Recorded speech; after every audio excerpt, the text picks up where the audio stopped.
This is the Arcade Football Podcast, as our theme tune just cut out on us there. I'm Carl Dixon, joined in the studio by two Matts, of course, Matt Thowney. Hello there. Matt Tye. Good evening. This is episode 12 of Series 3. This is our longest series ever. It's our longest series ever. We're rolling on nicely. It's been a big weekend of Premier League and FA Cup action, including as well as the Europa League and the Champions League. Got so much to dissect and go through. We'll start at the top of the Premier League. We'll sort of jump away from Saturday's fixtures. We'll go to Sunday. We'll start with Tottenham. I know you guys don't like talking about Tottenham. I don't mind. Are you happy talking about Villa losing again, though?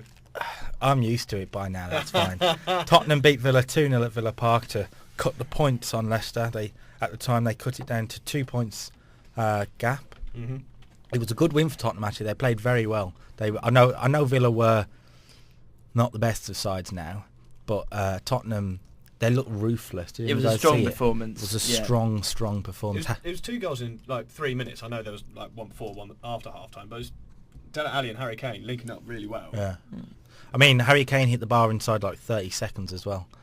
But there was, to be fair to Villa, in the last 10 minutes or so, there was a little sort of patch where we could have scored twice, actually, and Gusted missed some really bad, like he poked it wide from 3 yards or something like that. It's ridiculous. Like Welbeck? Like Welbeck, yeah. But so Tottenham rolling on nicely, and then went to Monday. Leicester looking to make it 5 points again. They had a tough game, actually, against Newcastle. It looked tough. Since we've been away, Steve McClaren's been sacked by Newcastle, and Rafa Benitez has been given a...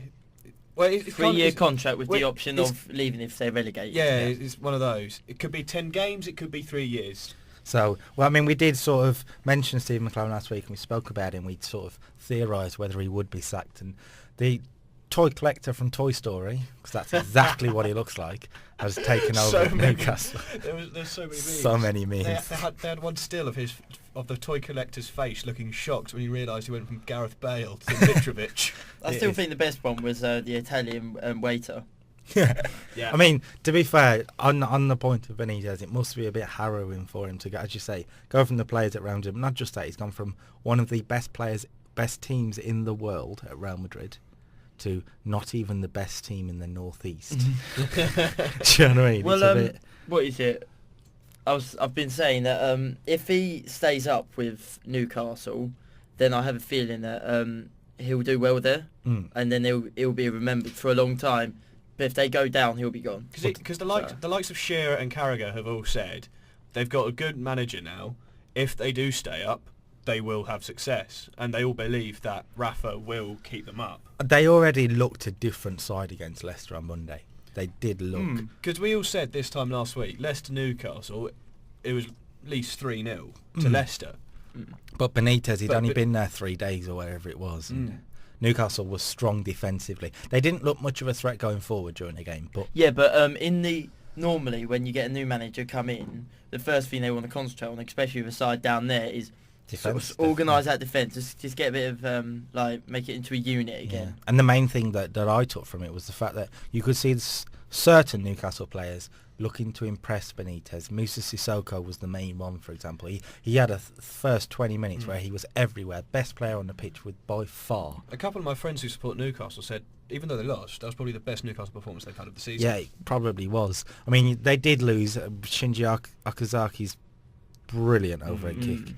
I mean, yes, he was 6 yards out, so some people are going, oh, it's not that great, 6 yards out. To do a bicycle. Yeah, you do a bicycle kick in the Premier League with, like, Fabrizio Colaccini's hair smacking you in the face. Do you know what I mean?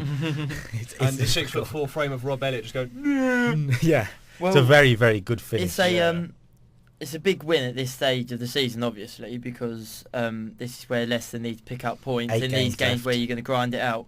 I think they'll still grind out the title, like I've said, but literally it's going to be like Chelsea did last season, where it's going to be annoying football, but you'll get the results. Don't worry. It won't be attractive, but it'll get you the results, which is what they need. When I was writing up the report for our website, I sort of went with a story of it's one ticked off the checklist for Leicester this game. That's how they're probably looking at it. They're going, okay, this week done, next week, and just get the win. They don't care how, they want to win the game. Well, that's something Ranieri has pretty much instilled since day one. Yeah. We're not looking for the long-term goal. We just want to go in, we'll play this game, then we'll build on the next game. Yeah. Then we'll build on the next game. We're not going to go, this is our aim, and we will go for it. It's like, our aim is the next weekend. And but you can tell already that it's got to Ranieri. He keeps saying during the week, what is it? Like, we're just going for Europe in general. But then straight after they win a match, the next day, we can win this title. Like, and all this stuff. And then during the week again, he'll say Europe. He's just trying to maintain expectations. Mm. He was very clever before the Newcastle game. He came out and said, to be quite honest with you, at this point, I'm still happy if we qualify for the Europa League. If we don't, then oh well. But if we do, great. You're top of the league. You're favourites for the title, and you're like, Europa League, maybe? I'll take 6th. Yeah. You have to give him credit, because you couldn't. To be fair, you could see it against Newcastle. A lot of the Leicester players are looking a lot more tense now. You can see that it's starting to weigh up on them, because they've never ever been in this position before. No, it's going to be an odd thing for them, because only one player of that squad has been in that scenario before, and that is Robert Huth, when he was with Chelsea in 04-05. But even then he was a youngster, and he played enough to get his winners medal. Just Last day of the season, 10-minute substitute appearance. So you wouldn't even consider him to be in that sort of bracket where he used. But you kind of need. He's got that head there. He's been around the players who've also done it before. And to be fair to Leicester, the players of Wes Morgan, Danny Drinkwater, and whatnot, they won the championship title with Leicester when they went up, and they stormed the league. So in terms of winning a league, they've got experience at it. I know it's a bit different, and there's a lot more pressure, but. Well, the one thing that worries me, I think what will lose Leicester this title if they're not careful, is the 10 minutes before and after the interval, like half time. Because when you look at how they play, it's from the off and all guns blazing, and it's like what happened with Arsenal. In them last 10 minutes, it's always a cagey affair, because they are knackered. They need to get in and have a break for a bit. But if a team scores against them in those 10 minutes either side of half time, then it suddenly becomes. It's something they worked upon, because that was when they scored against Newcastle in that sort of gap. But it is Newcastle. But still, it was a changed Newcastle. Yeah. If Leicester do go on to win the league, there may be an earthquake at the King Power Stadium. Do you guys see this a couple of weeks ago? They registered on the Richter scale when they scored against Norwich and when they went 2-1 ahead against West Brom. Some uni students were at a local school just looking at the Richter scale and whatnot. And Leonardo Ulloa scores in the last minute. It's a huge earthquake. This guy obviously doesn't follow football, so he's not going on what's going. And it's like, there's an earthquake in Leicester. Earthquake in Leicester. He's just gone up on the Richter. He's gone, what? What? and then about a day later he's gone, oh, yeah, I'm going to have to change my essay. Do you know what I mean? Tectonic plate found in Leicester to mad fans. Brilliant. So yeah, Leicester top of the league by 5 points. Again, they're looking to roll on nicely. In the rest of the Premier League action on Saturday, there was a dreadful 0-0 draw that completely rules out City's title challenge, I think. Tell you what, Patrick Bamford, despite slipping over in the build-up, nearly hit the crossbar. Sweet volley. It's a good point for Norwich as well in the bottom sort of race. I still think they'll go down, but they can take some hope from it. Game of the day was at Bournemouth. Goals. Yeah, goals game. 3-2 against Swansea. A big win for Bournemouth. They should be safe now. Yes. That's true, yeah. Heaped a little bit more pressure on Swansea, who, if you look at the other teams down there, they should be okay, but they need to start picking up a points. Point now. Yeah. Well, what is it? The with the likes of Josh King, like if Callum Wilson was still playing for Bournemouth, like he never got the injury, they'd be where Watford are now. I don't think so. I think that they would still be where they are now. Do you know Callum Wilson is still Bournemouth's top goal scorer this season? He hasn't played since September. But I have a feeling the reason... What's he on, 5? He's on about 9 6. or something like that. No, he's on the 6. All competitions? No, just in the league. I'm just talking about in the league. But the reason why I say that they would still be down there is because they brought in... what's his name? Benik Afobe from Wolves. And I just have a feeling that they wouldn't have brought him in if Callum Wilson was fit, which means he would have been relied upon too much. And it would have gone through dry patch like Igalo. Yeah, definitely. Yeah. But yeah, Bournemouth should be safe. The South Coast rival Southampton also picked up a win away to Stoke. A very, very good win actually away to Stoke. Tough place to go against Stoke. Raced into a 2-0 lead to Graziano Pella goals. But the talking point was at the end of the game where Sadio Mane was given a straight red card for apparently an elbow on Eric Peters, I believe it was. Replays showed his elbow never left his side. It was a ridiculous. I know Matt Tye hasn't seen it. No, it was. I did not see it. Absolutely ridiculous decision. Yeah. Well, the FA clearly agreed with it because they have since rescinded the red card. Southampton appealed against it and they won it pretty much within 10 minutes. I love what a lot of people have said is that. Do you think that ref should ever referee again? Like he's getting decisions like that wrong. I wouldn't even blame the ref so much. I mean, if the ref didn't see it, he can't give it. So that's wrong of him to give it. Yeah. But the linesman surely saw something. Do you know what I mean? If he hasn't saw it, he's got to have turned to his linesman and gone, "What have you saw?" So the linesman might have just gone, "Yeah, I saw an elbow." So should the linesman maybe he like misworded it. He said, "Oh no, he's elbow stayed around his side." Sorry, I didn't quite hear. Did you say elbow went up? Oh, sorry. Yeah, right. Yeah. But yeah, the liner clearly must have flagged for something and just gone. He's on the floor with a hurt face. Go with it. Yeah. He's just gone. He's gone to make the sort of gesture for clash of heads and put his arm up to his head like this, and he's gone, "Oh, elbow! Oh, okay." Red card. And then liner's there going, "I've got to do this now." Moving on to a bit of a positive for Southampton. White flag up, please. They're now 7th in the league, 3 points behind United. Was it 5 points behind West Ham? And what's important for them is Pella's back in the goals. Yep, 2 goals, wasn't it he scored? Two goals. He hasn't scored for about 4 months or something like that, so it's important for them that he's back in the goals. Yeah. Especially seeing like Shane Long's just come back to fitness and Charlie Austin can't make up his mind whether his hamstring wants to work or not. Yes, yeah. Not that it's Charlie Austin going, "Nah, today, what lads?" Well, what about now, hamstring? Yeah, but those are your Premier League fixtures. There was also an FA Cup weekend too, and we know 3 of our 4 semi-finalists. We'll start on the Friday evening. Reading and Crystal Palace played out a pretty dreadful game.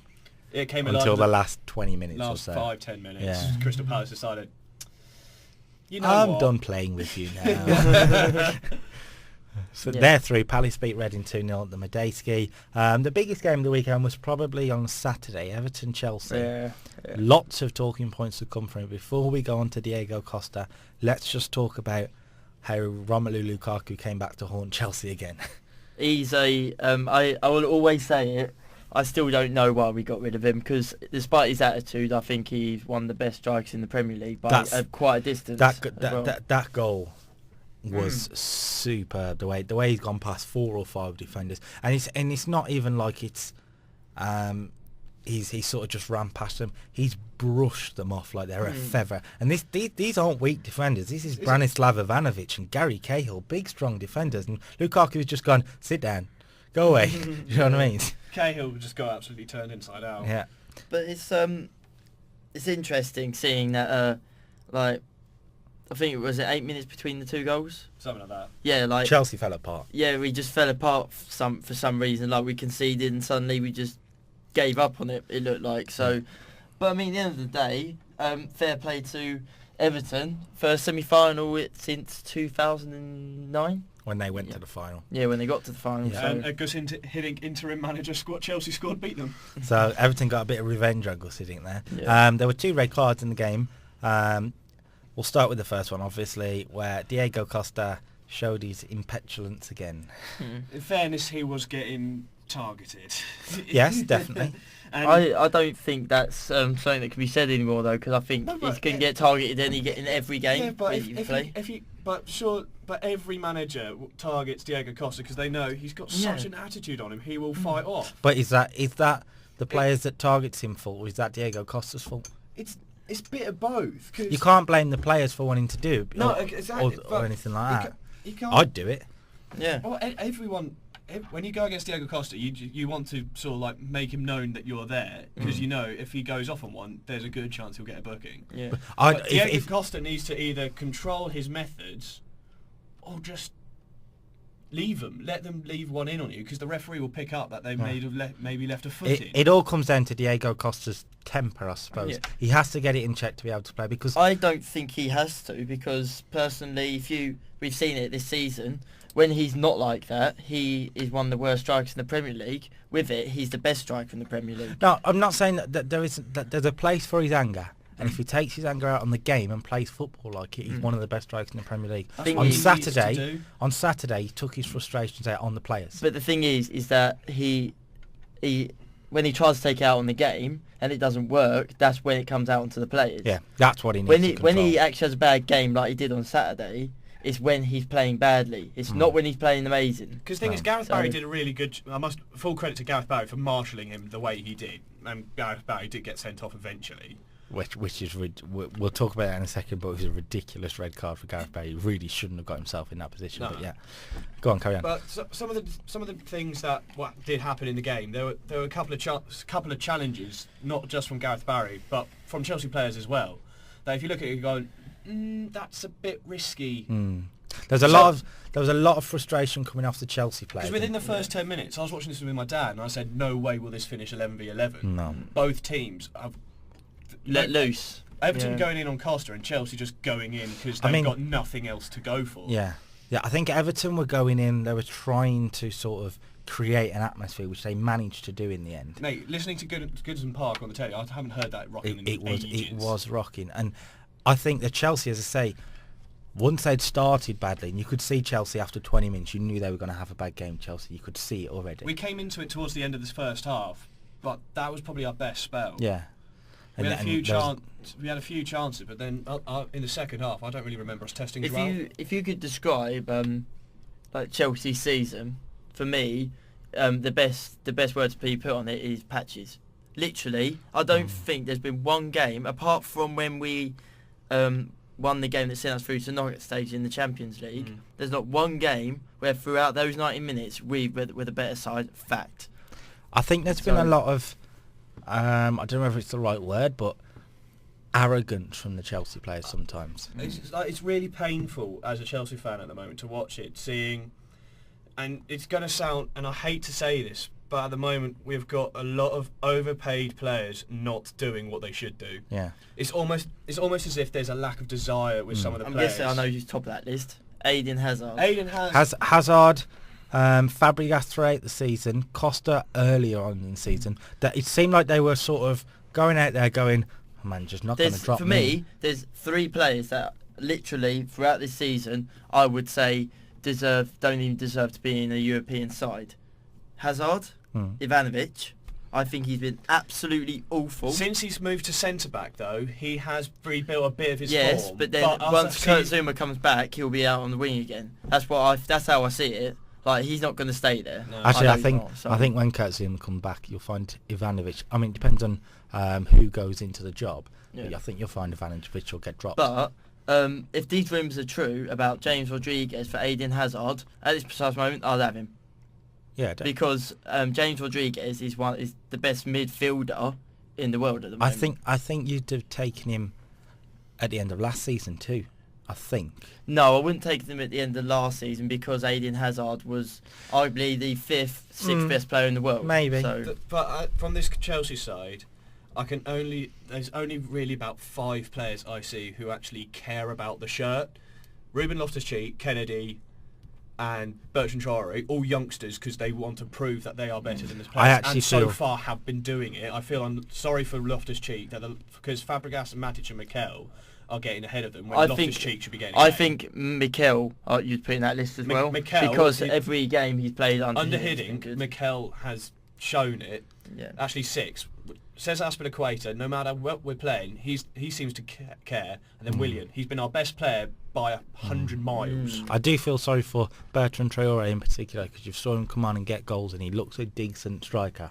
But you know for a fact he's not going to get the chance to be the starting striker. But the thing is, we got young strikers out on loan as it is. We got Dominic Solanke, who was doing it all right at Vitesse until he had an Achilles injury, which now he's training back again. Solanke's a good England youth striker, consistently scoring goals for the. And then there's also Patrick Bamford as well, who's got recently getting chances again at Norwich after a really poor loan spell. I think Bamford's loan spells, the poor ones, is purely down to his poor form in that sense. Is purely down to he's not got stability. If he knew he was going to be the number 1 or number 2 striker at a club, he'd start playing well. I think he's in that sort of bracket. Because when he was at MK, Derby, and Middlesbrough, he was the number 1 striker and did really well. Yeah.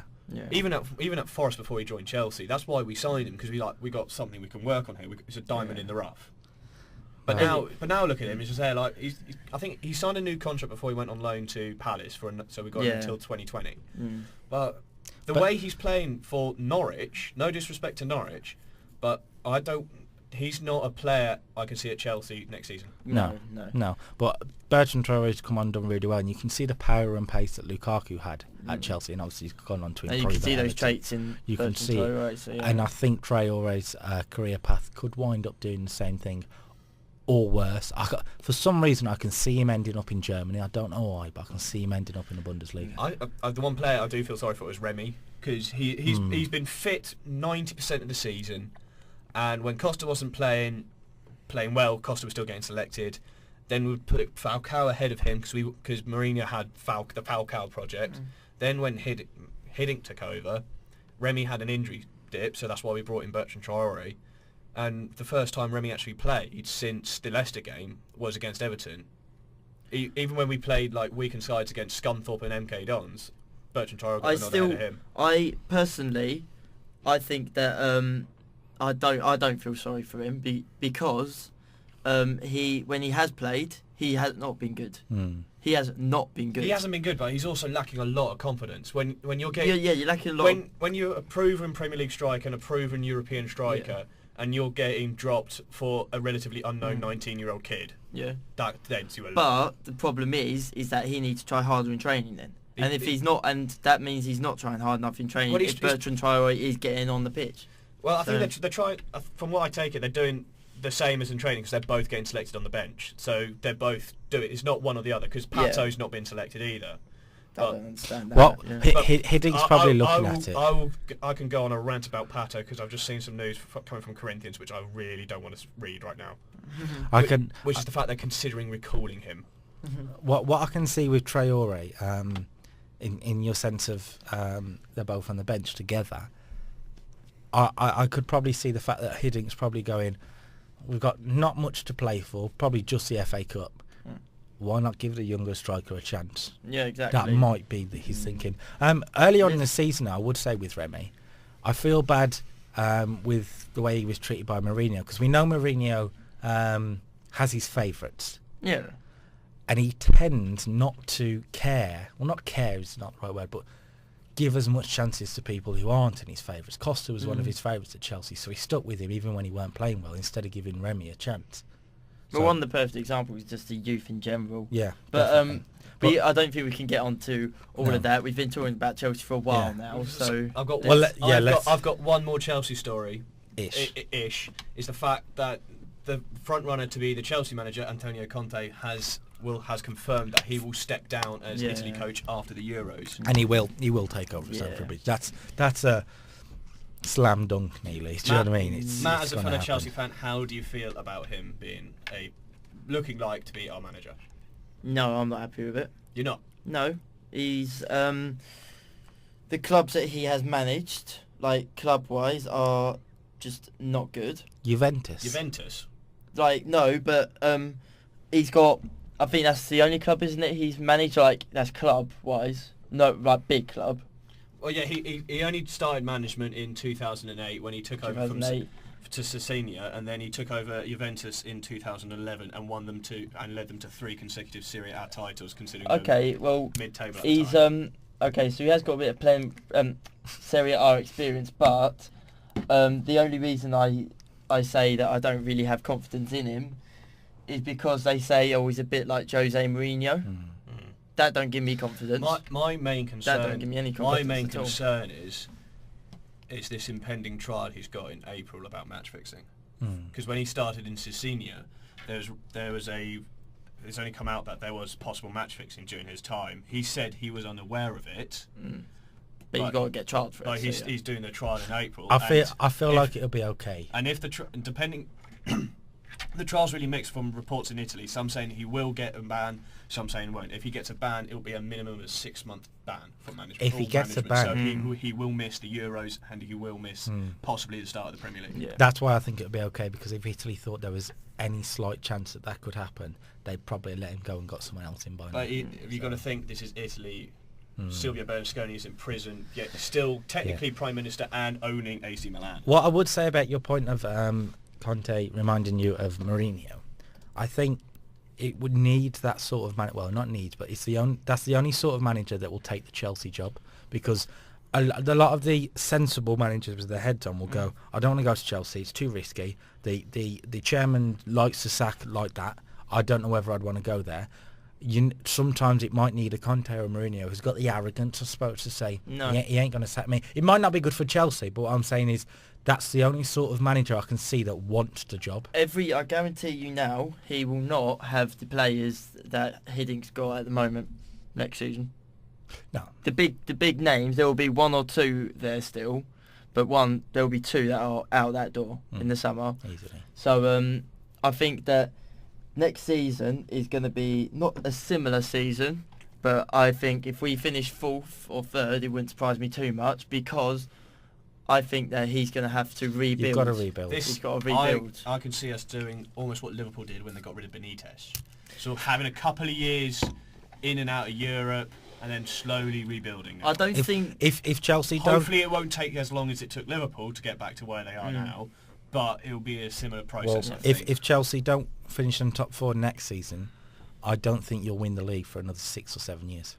Yeah, I agree with that, because if we don't get in the top 4 when we're not even in Europe at all, then that's a worry. 2 years two seasons of no Champions League football will result in you signing players that have played in the Premier League, but none of these top world-class players will want to go to Chelsea. So, we'll move on from Chelsea, but we will speak of the Champions League. We've had 3 of our 4 rounds of knockout football starting on Tuesday. Like many of us predicted, Real Madrid did beat Roma to go through.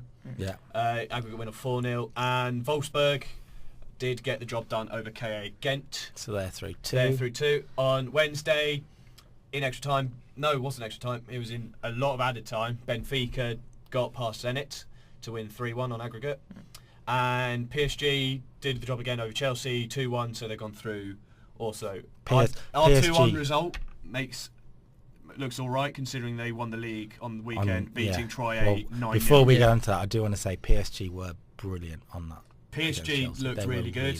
Chelsea had their moments, but as a team, we have patches. Their season. Yeah. I think PSG proved to me on Wednesday night when I watched the game. I thought, you know what, they could win the Champions League. I genuinely don't think they'll win it this year. I think in another 2-3 years' time, if they keep going as they are, I think they could. I'm not saying they're the best team in the competition, but when you look at Chelsea, for example, when they won it, they were hardly the best team in the competition. They would sort of string along the results. If it's a season like that in the Champions League, I think PSG could. The only way they'll win the Champions League is if every team they face, it was like, no offence, it was like Chelsea. Do you know why? Because, and I've said this to Matt, and I've said it to most fans when we've watched that game. They had in both games, they had 20-minute spells in each half where they were absolutely awful. Nothing was going for them. They were terrible, and I tell you now, if they face Barcelona, Bayern Munich, even like Juventus, even City and Juventus as well, they will get thumped. Because Chelsea didn't have the firepower. Jesus wasn't on the form he should have been. If you've got Pogba or Dybala, Messi, Neymar or Suarez coming at you, I'm sorry, them 20 minutes, you're 2-0 down, you're out the Champions League. Yeah, they will not win it until they get a new manager. Because I think Laurent Blanc is too cocky to win the Champions League, because he thinks that he's got the best team that PSG have ever had, which is true, but you're not going to win Champions League with it. But on the note of PSG winning the league, as you brought up, as you say, this is the earliest the French side has ever won the French league, 62 and they days. did it in style. Do you know what I mean? You could have understood if they were a bit nervous. Zlatan Ibrahimovic got a first half hat trick, and they won 9-0. That's like, yeah, we're the best team. Okay, confirmed. Is our season over now? It's like when Chelsea beat Wigan 8-0. We just went, let's just do it. Landslide, and that was it. It was unbelievable. But at least now, now they've got the league out of the way, at least now they can use their best side for the Champions League and the French Cup, which is fantastic. But like I say, if they don't get them 20-minute spells sorted out, then they could get punished. Yeah. In my opinion, they could lose 5-6-0. Well, they'll get punished. We're recording on the Wednesday night. So yesterday's results, we saw Atletico Madrid go past PSV Eindhoven after 2 rather dull 0-0s. Atletico Madrid winning 8-7 with Juan Fran scoring the winning penalty. Well, it's been a bad game when it goes that far. Yeah. Yeah, well, it was a bad night. Marco Van Ginkel scored his penalty from a Chelsea perspective, which is good. He's had it all right since he's gone on loan there. At the Etihad, Man City also drew 0-0, so it was a wonderful night of Champions League action on BT. Loving it. Yeah, I've just got loving it. Man City creating history for getting to the quarter-final stage for the first time ever in their history. Congratulations. In the Champions League, yet it was their smallest attendance ever in the Champions League. I think it's because a lot of Man City fans were probably pretty cocky and thought they were already through. You have to give Pellegrini credit all those weeks ago when he rested the players against Chelsea and he went, Ukraine on Wednesday is the most important.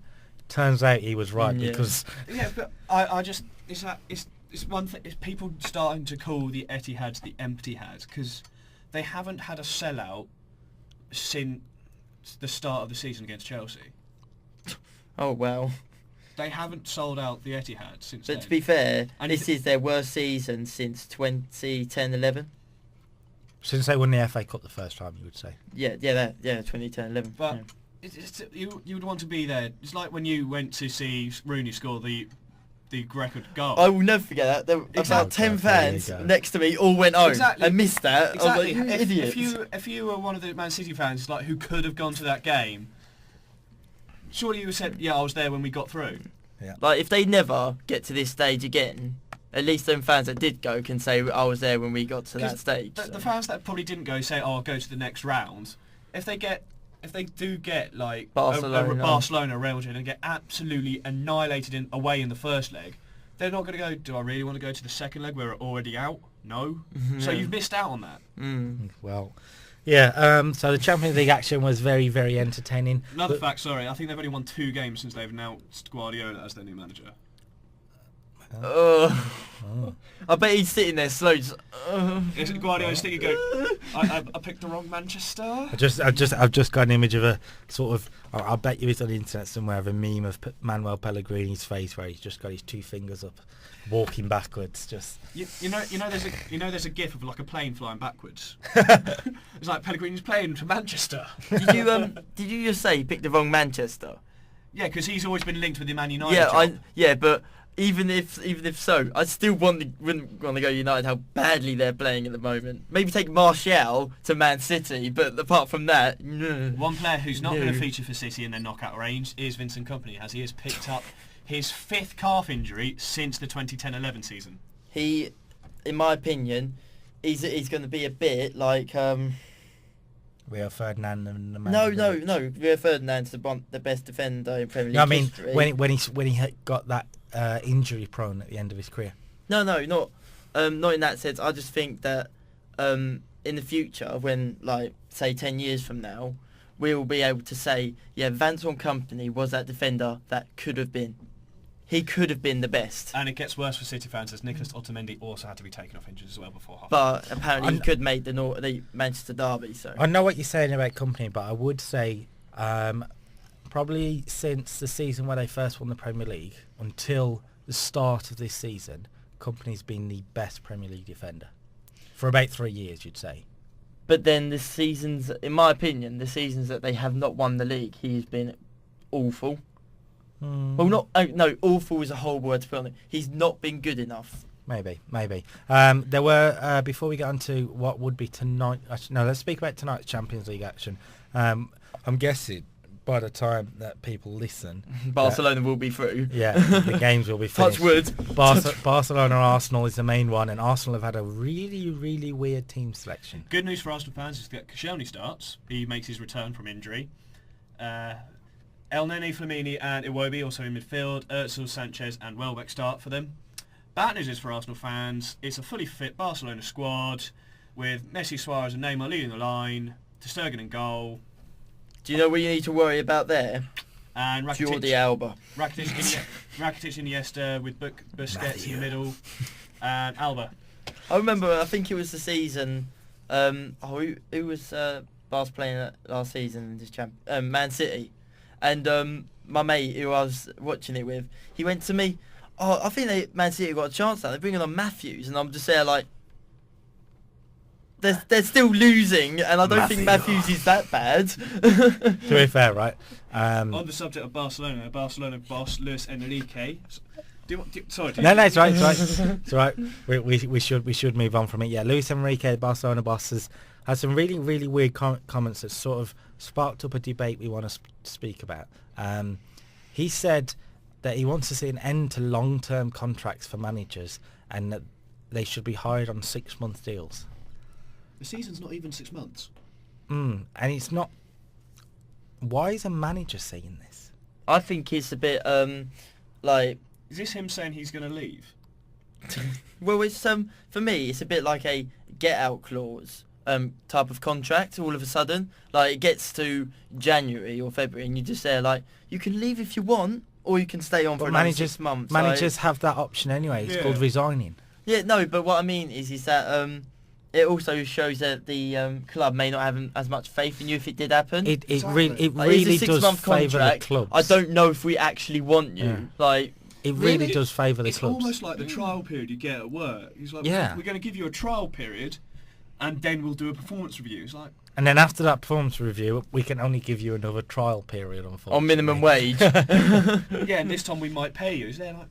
Yeah, I'll go to the other place. That will give me a bit more money and. Trust me. I'm a little confused why Enrique is bringing it in, but because I find it funny he's saying it considering he just signed a new 1-year contract extension.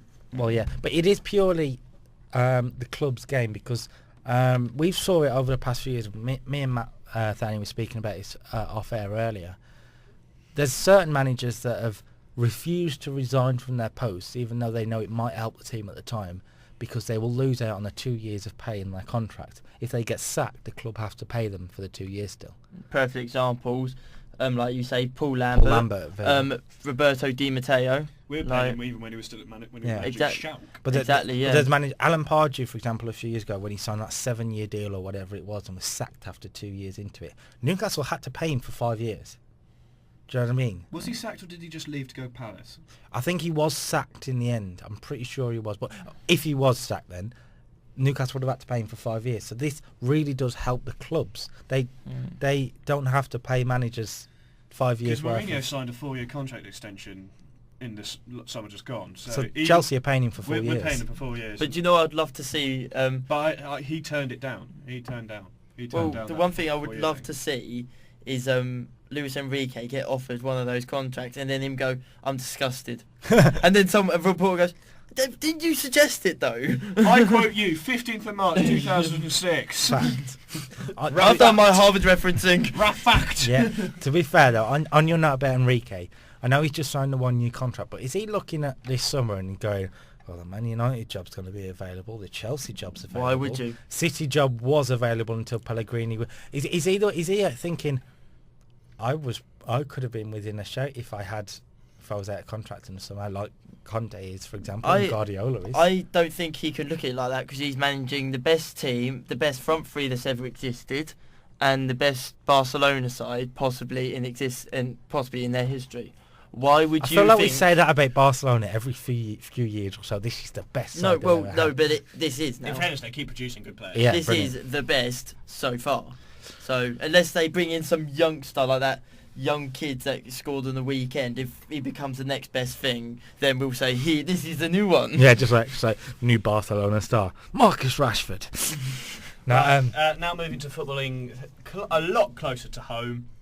Harry Redknapp is back in the footballing game. He is now the football advisor of promotion-chasing Derby County. I just want to see Harry Redknapp back in the management game, so in Sky Sports Deadline, Day, just hanging out his window, just like, he's a top I've signed Nico Crancher. again. You know for a fact if he's available, you're like, should we go for him, maybe? Oh, and Jermaine Defoe's available. If we speak to Stoke, we might be able to get Peter Crouch to join us. Hello. Glenn Johnson too. Hey. Where's Pedro Mendes? Good Lord. Oh, dear me. Mendes. But yeah, so Harry Redknapp's back in action. Well, football advisor role at Derby. In FIFA news, they are... Infantino started off well because he's currently pursuing tens of millions of item money. He hasn't specified if it's pounds or dollars, so... Yeah. From named US It's investigation. To be fair... Pesos. To be fair, you can understand why FIFA want to do, because if all these people who have been named in the investigation have genuinely sort of bribed people, that's FIFA's money which they've lost for no reason. Do you know what I mean? Or, well, they shouldn't have lost. So you can understand why they want to do it. It's like an insurance fraud, isn't it? Do you know what I mean? So yeah, you can understand it. We'll move on quickly. Can we speak about the best team in the world for a sec? Go on. Phil Brown has been approached by Bolton Wanderers for the vacancy, which I am fuming by. For those of you who don't know... Bolton Wanderers aren't the best team in the world, are they? No. Southend United. For those of you who have been away for a bit, Neil Lennon mutually left Bolton Wanderers after they were taken over by a new consortium, so they will exist for a little bit more. And they're now looking for a new manager, and they've gone to former club assistant Phil Brown, who's doing a decent-ish job at Southend. Amazing job. What would be at brilliant Southend. if Phil Brown went to Southend at the end of the season. Sam Allardyce got sacked by Sunderland, and Phil Brown went to him, "Do you want to be my assistant at Bolton?"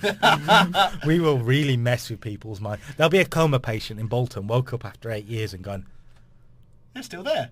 "What happened?" The master has become the apprentice. Yeah. Some real Star Wars stuff going on here. In other managerial news, Northern Ireland manager Michael O'Neill has agreed a new 4-year deal, making him the highest paid Northern Ireland manager in history, and he deserves it. Yeah, Does. definitely. He was appointed in December 2011. I looked at his records as a manager, and the team he managed before this, and it makes sense because it is Northern Ireland, is Shamrock Rovers. And I was just there like, okay. Great team. Well, it's nice. Shamrock Rovers are a great team to have on FIFA if you're really struggling on a randomizer. Okay. To be fair, though, Michael O'Neill has taken Northern Ireland from the worst team in Britain to second. But one of the worst teams in European one of the worst football, teams in the world. Yes, but they were. They were ranked in the hundreds, and now they're when he 42nd. came in, they were at the Faroe Island level of football. Yeah. Do you know what I mean? I think they've now overtaken Republic of Ireland on the FIFA rankings. They might have done. It might be like a couple of places. Yeah, I was going to say be quite close still, but yeah, he deserves the new deal. What will happen if say he does well at the Euros, say they get to the knockout stages? If they do well at the Euros, who's to say that big clubs won't be going in for him? The only thing going against him is they're 1 pointer. They're one place in the ahead. UEFA rankings, Northern Ireland are 28th, Republic of Ireland are 29th. Rivals.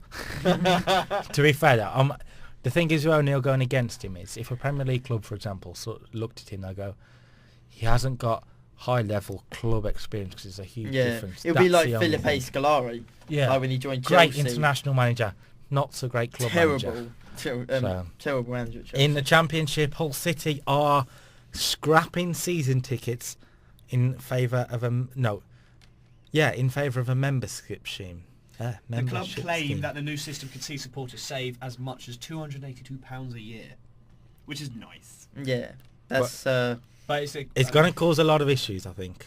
Oh yeah, definitely. There's going to be 3 different levels to the membership, which with the cheapest one costing £21 a month. So how will it actually work then? Not a clue. It's like your phone bill, isn't it? It's like, are you going to hold this month? I don't know if I can afford it. in the BBC's Price of Football survey, the Hull City's cheapest season ticket was at £531, which is the same price as a junior membership at Chelsea, and the most expensive, which is £606. Yeah. Which is still cheaper than Arsenal's cheapest. So to be fair, you might end up seeing it like you'll see some fans. They'll look at the month for fixtures and go, next month we've got, I don't know, Wolves, Middlesbrough, really big teams. This month we've got Doncaster and Walsall, and when they go up. Yeah, I'm not going to pay this month, but next month. Are they still in the automatics at the moment? No, they're third. They're third, so they've just dropped out. But in the playoffs, they'll still go to all the games because like it's big. Like big games it could be Premier League games that this is for. Oh, what is this next season? This is for next season. Oh yeah, of course. You know, they just come up to you now. Oh, that season ticket you've been using for half of this season.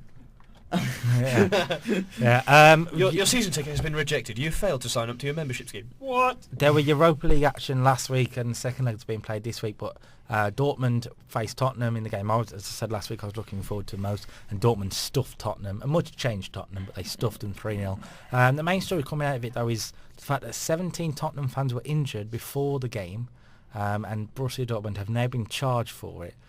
Spurs fans were hurt as they struggled to enter the Westfalen Stadion. I thought you were going to struggle with that. Before the game, the entrances were temporarily closed. Dortmund police used pepper spray to try and control the fans. Pepper spray. Yeah. Why? It's like, why aren't you let... Do you know what I mean? It's not even like they were fighting. We don't like Spurs. But you can't blame the Tottenham fans for being a bit angry. It's just you're not letting us in the stadium before the game.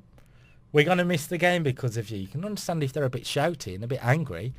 Oh, he's shouting at me. Get the pepper spray. Thing is, most UEFA matches, in order to avoid crowd clashings, they allow the away fans to enter the stadium 2 hours before kickoff, whereas normally it's an hour and a half. So they've got that extra half an hour to start filing in because there's less exit space due to the TV, all the TV trucks taking up the exit routes and the cabling and some other stuff. That's why Tottenham fans arrived late as well. Tottenham fans did also arrive late, so.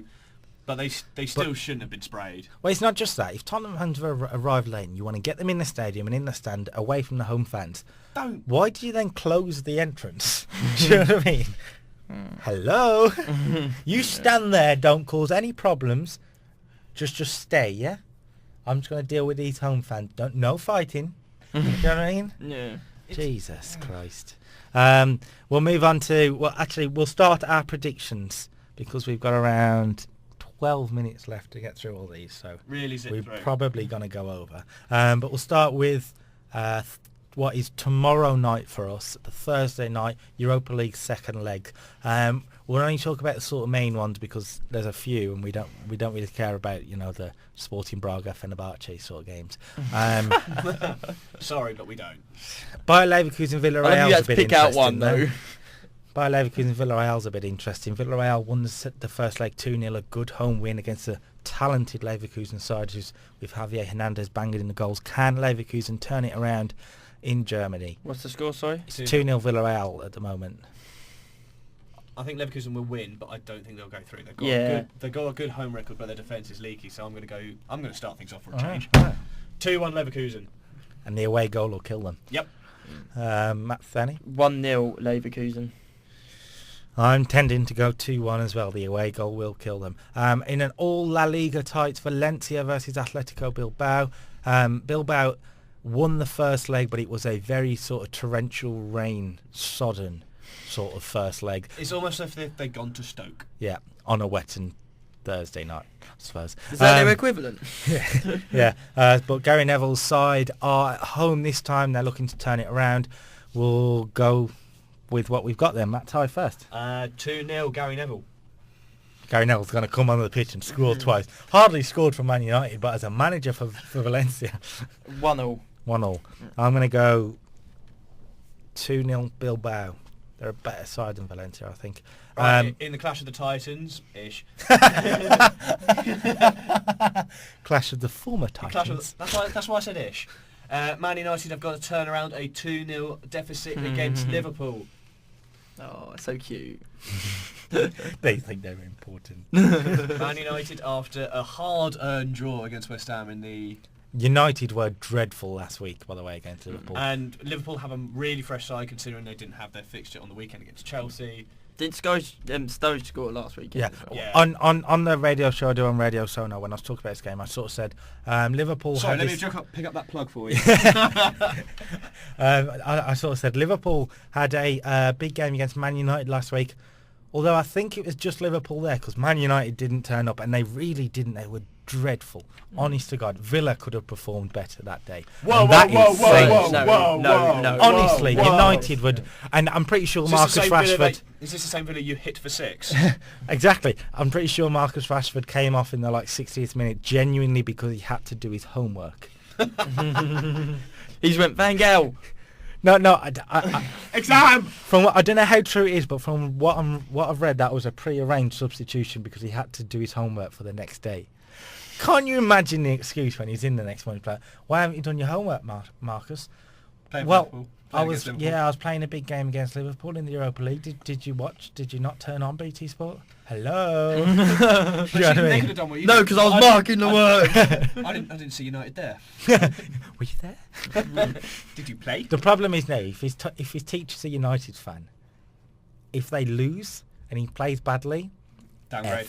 Do you know what I mean? That's what I'd do anyway. Extra homework in PE. Extra homework in PE, yeah.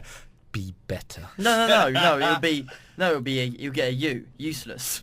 Although if it's a Liverpool fan, it's just there like, good job. Good job, Marcus. A star. We'll start with You can't speak English, but A star. We'll start with Matt Tye. 1-0. Draw. Matt Tye. I'm going to go 1-0 Liverpool. Ooh. I'm going to go 2-0 Liverpool. Stuff them on aggregate. Holders Sevilla host Basel in what was probably the dullest game of last week as a 0-0. Basel are hosting the final this season, so you've got to think they want to play at the final. Sevilla are a much better side. Sevilla are much better at home. 2 times, I think, or 3 times holders. What's the aggregate? They've won the last. 0-0. Sevilla have won the last 2 Europa Leagues. They're looking to make history and make it 3 in a row. Make it 3 times in the row and outright most successful team in the tournament. They should win at home, surely, Matt Tye. See, I don't know. Basel's got a decent away score, and 1 away goal could change the tie. Good at 0-0. 2-1 Sevilla, be a close one. 0-0. I'm predicting an Atletico PSV. No, wait then. What's the score going to be on penalties? Penalty shootout score. I didn't say penalties. It's going to go to penalties if it's 0-0. It's got extra time. Then.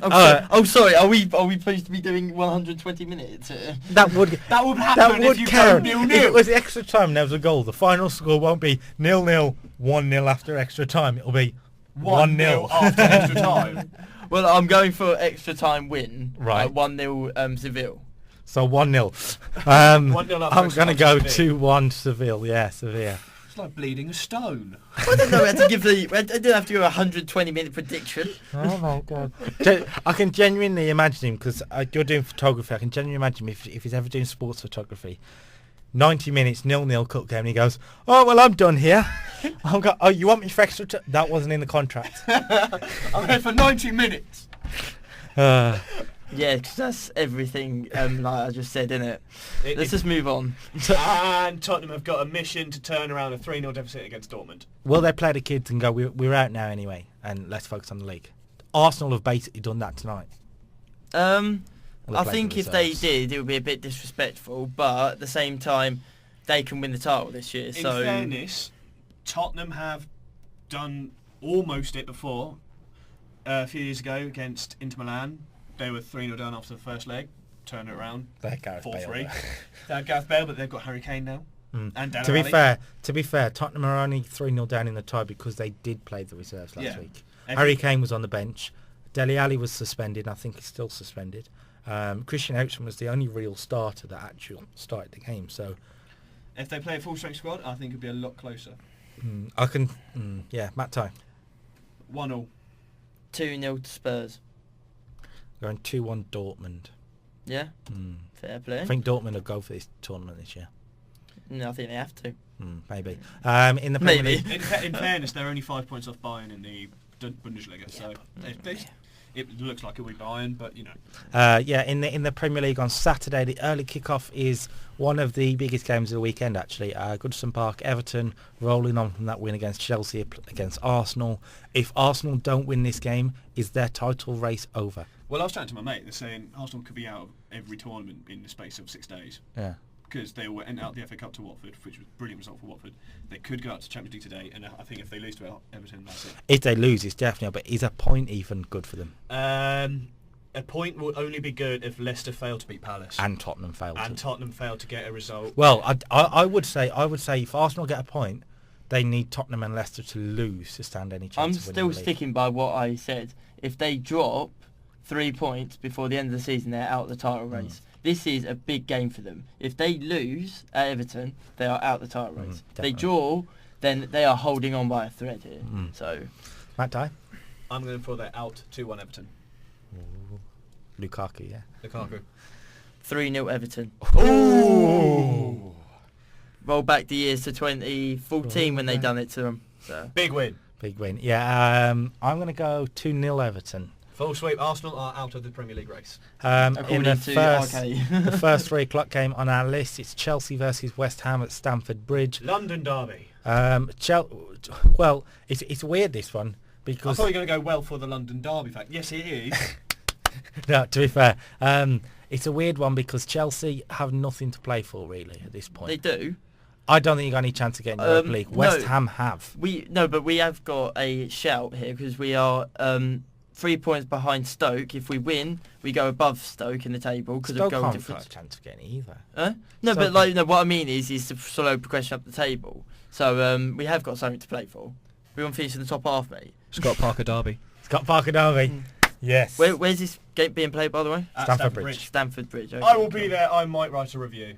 Might. But at least Sam Allardyce isn't managing West Ham, because then you've got 19th century football to watch if you do go. No, we've got Slaven Bilic do or die. But this is a big game for West Ham, a win, and they go into 4th. Yeah, big massive. For a bit. But the way City have been playing this season, that bit could be 2 weeks. So true. Matt Tye, what's your prediction? 2-1 Chelsea. Matt Thowney? 1-0. Yeah. I'm going 2-1 West Ham. This is why we can't be friends. West Ham have got a good away record against the bigger sides this year. But we're not a bigger side now. One at the Etihad, one at the Emirates. But we're not a big side now.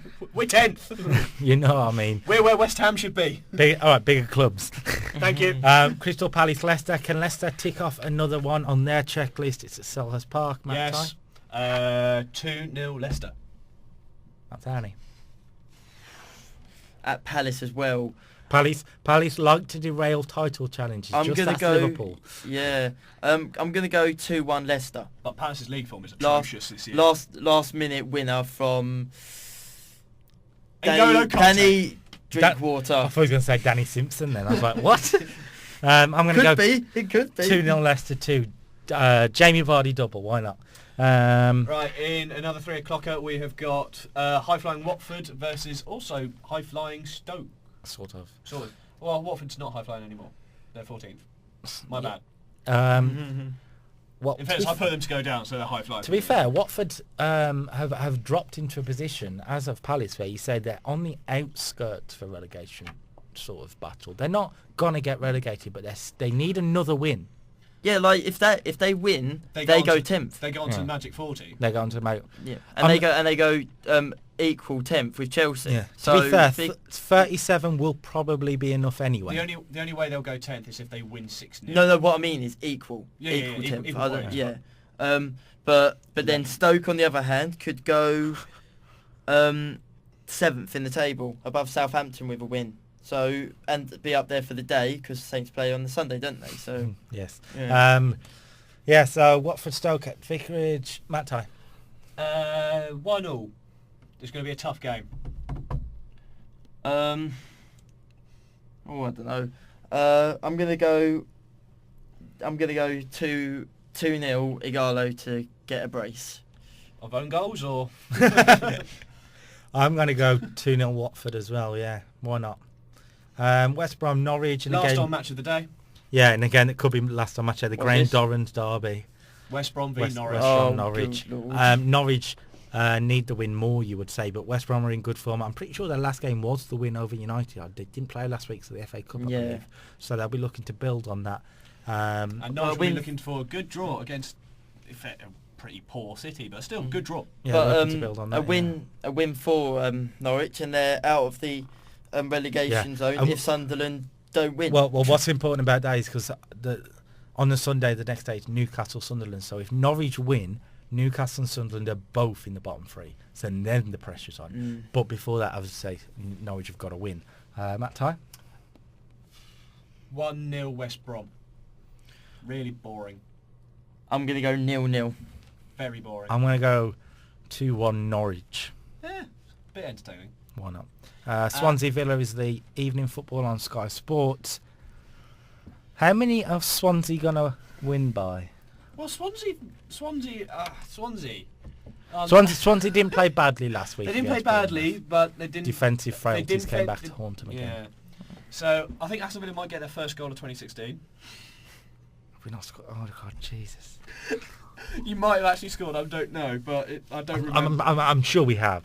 What, in 2016? Yes, you have. Yeah, they won. We won 2 days into 2016, didn't we? Beat Palace at home or something like that. Yeah, no goal. Was it Junior Lescott? The only thing he's done for Villa this season. The rest of the time he's just been tweeting pictures of cars on his bench. back pockets. Jesus. Well, I think we can now start predicting an actual date for when Villa will be relegated, because it's got to that stage of the season where you can kind of predict it. So, so what? 3 weeks? They are 9 points off safety, so that is a minimum of 3 games. So you could be relegated on Easter. Happy Easter! I've eaten a lot of chocolate that week. But I'm going for a 3-1 Swansea win. 2-0 Swansea. 2-0 Swansea. And then we have got Derby Day. We have Derby Day on Sunday. We've got 2 1:30 kickoffs and 2 4 o'clock kickoffs. The televised 1:30 is the Tyne-Wear Derby. Rafax Benitez gets his first home game against Sunderland. Have you seen what Brini has said, though?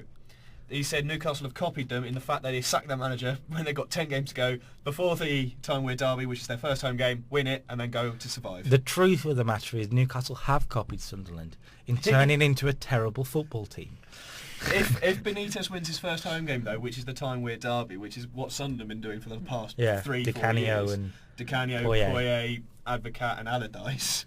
Well, and then go and stay up. I think there's a massive difference, though, between that Newcastle and Sunderland. Next season, Sunderland will be in a relegation dogfight, whereas Newcastle could genuinely be mid-table or higher because they've got players and that they can bring in, and they've got Rafa Benitez. So they'll be in the Championship. Well, I genuinely think whoever loses this is down. Is down.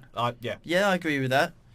If there's a draw, there's a chance both could stay up. Where's it at? It is at St James's Park. Is that St James? Ooh. Rafa's first home Swansea game. will put the pressure on now, because if Swansea do beat Villa on Saturday, you would probably say that's a 0-3 side down, definitely. If Swansea win and Norwich do get a result, both these teams, as you say, will be in the relegation zone and will have to win. So it's going to be a big game. I think it's one of those that... Titus Bramble Derby, by the way. If Sam Allardyce was not the manager, I would be saying 5-1 right now to Newcastle. But it's because Sam Allardyce is in charge that I don't think that's going to happen. That was just my laptop, sorry. I thought we had a doorbell installed for a second. But I'm going to go 2-1 Newcastle. You cut over me. Matt Tye. Just make him do it again. I actually tend to agree with him. 2-1 Newcastle. Yeah. I'm not saying it again now. Matt Downey? 2-1 Newcastle. Say it! No, I don't know. 2-2. Sitting on the fence. The other 1:30 kickoff, we've got the Adam Lallana, Nathaniel Klein, Ricky Lambert derby. Any more? There's got to be somewhere. Well, we're saying a Saints win and they're level on points with Manchester United. Same with Liverpool as well, though. So Man United could be The battle for Europa League places. They could be 7th by the time they have the North London derby. Is 7th definitely going to be a Europa League place this season? It depends who wins the FA Cup. Yeah. Right. Definitely not Villa, just to put it out there. Sorry. Thing is, it really depends if United win the FA Cup, win their replay, and then win the FA Cup. If United and then win the Europa League. If West Ham win the FA Cup though and get the Europa League place, then it would still be true. Well, they might just progress them further in the round and take on someone else. But it should be a good game at St Mary's. Like, I'll probably be working it. But what do you mean probably? You will. Yeah, yeah. But like, could Firmino carry on his good form? I hope he can, because he's a player I do rate. Is he in your fantasy league team as well? He's not, but I really rate him, but I can't trust him. No, but I like not worth the points. When I say at the beginning of the season this player's going to do well, I want them to do well throughout the season. Then, because if they don't, then I'll be like, well, I've rated you. Why have you let me down? Damn it! So it's like that's why. So Saint Liverpool, 2 in-form sides now. Matt Tye. See, it really depends on what happens on Thursday for me. If Liverpool go through, they'll be sort of a bit on a high. Probably won't go in full steam against Southampton. But if they lose and drop out, I reckon they'll just go absolutely batter them. So I'm going to sit on the fence for a bit. 1-1. I'm saying 2. Oh, God, blimey. What's that scoreline? 2 goals. You forgot? No, I'm going to go 1-1 actually. I think 1-1. 1-1. I'm going 2-1 Liverpool with Adam Lallana scoring the winner. Why not? Headlines. Right. In the Manchester derby, the Carlos Tevez derby. Carlos Tevez derby. There's got to be more. Peter Schmeichel. Boom. Manchester City host Manchester United in what is the battle for 4th. I love what Van Maybe. I love what Van Gaal said. This is the biggest derby in the two teams' history, and I'm just like, do you not remember when they were both fighting for the title in 2012? Yeah. No, that Vincent Kompany header. Yeah, do we forget about this? Didn't they play each other in also Community Shield final? Yeah. Granted, it's a pre-season. It's still a final. Yeah. But it's just like he says that, and I think to myself, I think he do means. You forget about this? I think he means both sides have to win the game to sort of get some pride back and push on for next season. Whoever loses this is in a really bad place. If Manchester City lose this, I'm not gonna lie. If West Ham win, Saints win, and obviously if United win, I genuinely think then that City could be playing Europa League football when Guardiola's in charge. And I would say, I would laugh my head off. Yeah. I would say if United lose, not necessarily badly on the scoreline, but a bad performance against Liverpool, and do the same against City, I think Van Gaal will be sacked. How many times have we said that this week? But I've sort of said I don't think he will be. But if he loses 2 games against the rivals with pathetic performances, the board will sack him. I can see that because they did sack David Moyes not long till the end of the season, didn't they? So they gave Giggs 4 games. You could see that. The thing is, no disrespect to Giggsy and what he's done to United, he didn't exactly do well. He got a win against Norwich. Yes. But that's about it. But then drew and then lost 2. Yeah. But no, I think if City win, then all it's really going to do is just going to be like same old thing. Like, okay, we're back where we were. Just on to next week. It doesn't really do much for City. Like they win because yes, they go back into 4th, but West Ham are still lingering there if they win. Yeah. So yeah. Matt Tye. 3-3. Goals.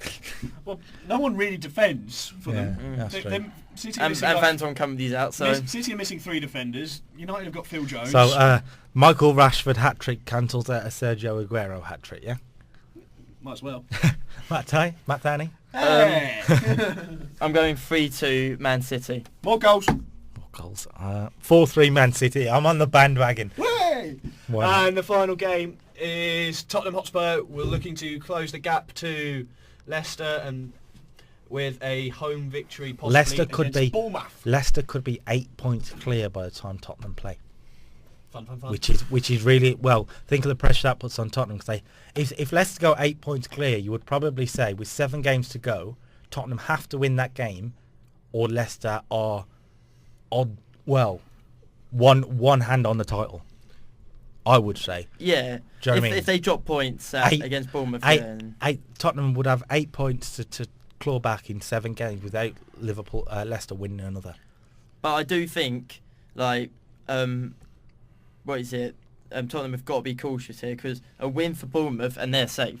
So Bournemouth will go for this. Yeah, they'll be going for this. It would not surprise me if it was 1-0 either way here. And Tottenham have had form of losing at home against unlikely winners, so to speak, when they lost to Newcastle early this season at home. Yeah. Which now you're looking back on it, you're going, that was a bad result. Yeah. Do you know what I mean?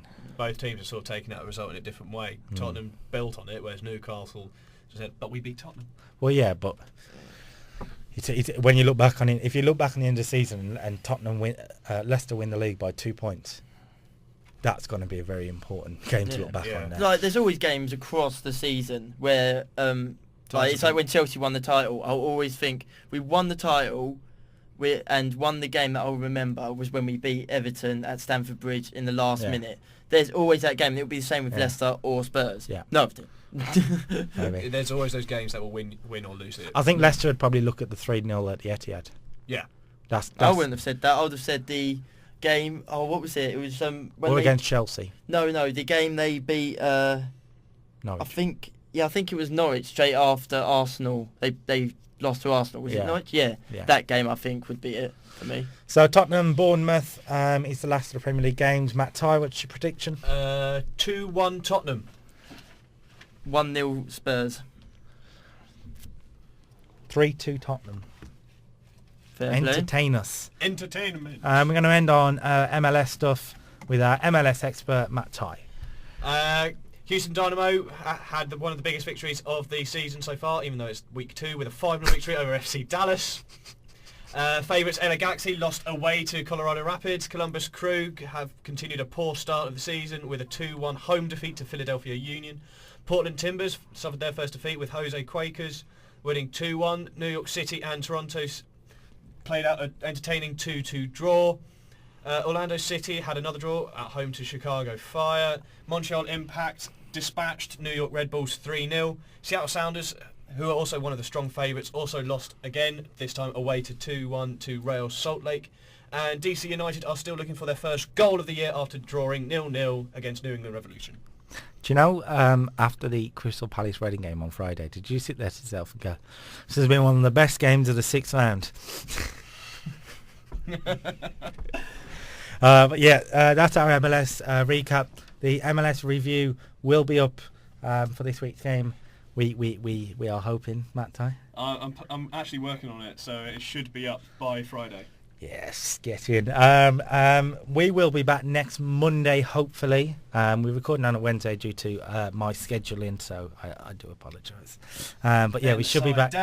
We should be back next Monday, which will be episode 14 as the season rolls along. 13, yes. Unlucky 13, maybe. Is that why you just went to 14? Yeah, well, let's skip ahead of it. Season's rolling along. We're nearing the end of the season as well, so lots of things to be talking about. I've been Carl Dixon, joined in the studio by the two Matts. Thank you. Join us next week. See you later.